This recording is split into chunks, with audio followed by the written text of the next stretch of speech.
esenza amabutho nabo bonke bebesondela ngoba usesikhulumi sokugcina emva kwakhe ngiyacabanga kuzobe sekuphunywa sekuthatha ubaba eseyisa endlini yakhe yokugcina. Ngiyazi ukuthi nangale umcimbi usaqhubeka ngaphakathi egcekeni ekhaya, kepha amabutho nawo ngiyabona amanyalenga sesitolo manje bathi ukusondela. Ngibonge kakhulu lapha zingenile inkunzi zakangcolosi. Hayi kanti izoqhamuka lezakithi ayikakabudagama lapha kuzofanele ngiyiqambe nami lezi ngoba inkunzi lezi amathe bethu nje, kodwa kuzofanele nawo abe negama ngelinye ilanga. Nala leswazi lapha kunabantu abasuka leswazini, nangiya umama oqhamuka eswazini ukhona la phakathi kwethu. Siyabonga kuswazi. Ngibingelela abaholi abakhona ngokwehlalo zabo, wonke nje umuntu okhona, abezopolitiki abakhona, ANC, MK, ngiyabingelela nonke. Ngibingelela abantu abakhona nje endlini bonke. Sifuna ukubonga thina sabangazubani ukuthi nibe nathi kunesikhathi esizima kangaka. Lokho benikusho ukuthi ngempela senkingeni yokulahlekelwa okwangempela. Mhlawumbe ungaboni manje usazobona maqhubeka isikhathi. Insiki iwina ngempela. Kodwa ke mhlawumbe engifuna ukusho la ukuthi amabutho azomthatha ubaba ahambe naye.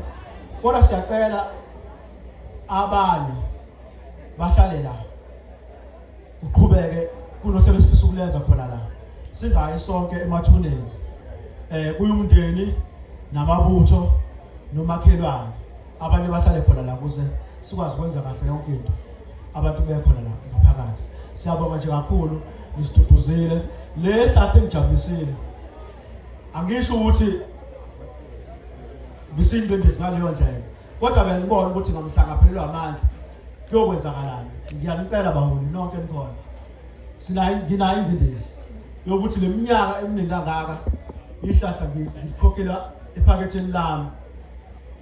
Ngibona kuxhaswa imidanso nani.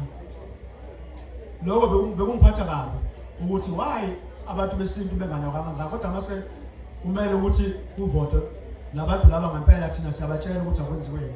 Siyakwazi ukubaxoxela bathembele kuthina. Lento ade nisho ukuthi ubaba Jikjela wayosihlalo we-ANC, wayosihlalo we-ANC. Nalapho futhi ithina esakwazi ukumtshela ukuthi kunoma siboshwe siphuma embangazweni la sasibuya khona. Kungcono ukuthi singene ngala sasithola iqhinga lokubabamba ukuthi ababuyele kwi-ANC ngoba babengeyona inkatha vele. Kodwa umuntu wethu wakwazi ukuthi uyintatha. Babuyela ngala baba i-ANC. Okusho siyakwazi ukuthi uphinde sibatshele ukuthi akusahambi kahle ngala. Yabona leyo sekuhamba ngala. And benza ukuthembeka masithi yenzani lokhu ukuthembeka. And niyakwazi nani lokho baholi ukuthi abantu basemakhaya bathembekile. Uma kuthiwa kuyovota bavotela lento enithi abayenze bengasho ukuthi benze iqiniso. Kodwa mase kufika ikhathi zokuthi kufanele bajabule, lezo khathi lezo bayanisha injabulo yabo. So ke mina ngoba bese ngikhona ngithathe leminyaka ngaqhubeka. Kubuhlungu ngibona ukuthi kwaze kwabuhlungu kwaze kwanzima. Ngicela ngingenzeki ngayikhokha imali yami. Kodwa mangabe likhona ithemba elikhona kuyongijabulisa. Kodwa futhi mangingenzeki nibone ukuthi lokho ngikusho kuyizeleza ngiyoqhubeka futhi. Ngiyabonga kakhulu egameni lababuthi.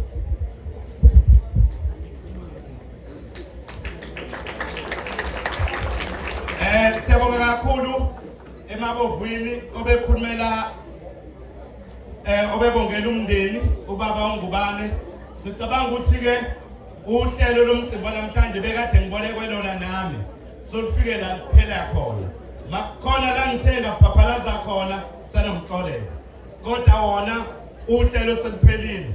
Sizocela ke zisondele insizwa, usondele nomndeni. Bese bemthatha ubaba uNgubane bese kuqhutshekwa naye. Inkonzo ke ningathuki nithi kanti umfundisi ukhuluma simale saqala ngaye ekseni. Ingenile nje inkonzo ekseni, umcimbi wonke uhamba kahle. Bashumayela abafundisi benza konke. Njengamanje sokuyilolu hlelo nje esikulona esicabanga sesizothetha la ke wona umndeni.